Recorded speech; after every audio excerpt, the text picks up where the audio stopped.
William Still's mission to reunite his mother and long-lost brother.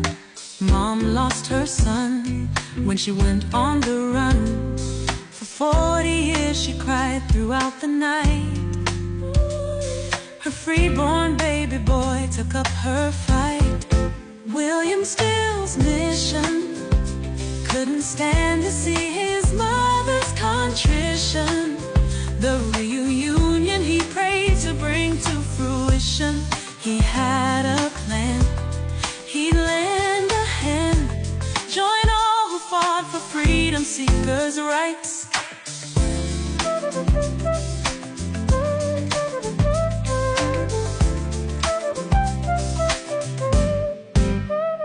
Guiding hundreds who walked through the doors of return to God's given grace, liberty. He searched their face for some familiarity, their nose, their eyes, and fingers too.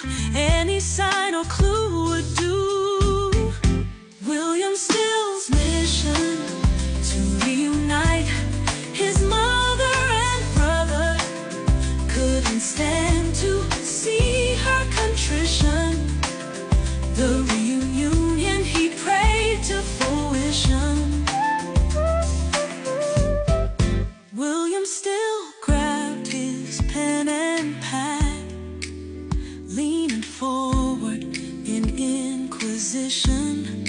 Tubman's people had a bit of resistance, but William Still had a stronger insistence. I'm on a mission to reunite mothers on the run with their long-lost sons. One glorious day he heard someone say, my sisters' names are Mahala and Keturah. William testified, those are my sisters too. Peter replied, I don't know you. William proclaimed, we've been waiting for you.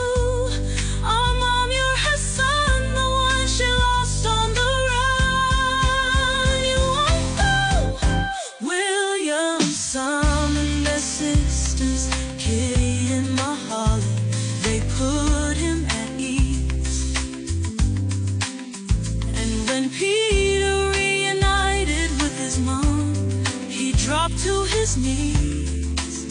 God heard my family's pleas.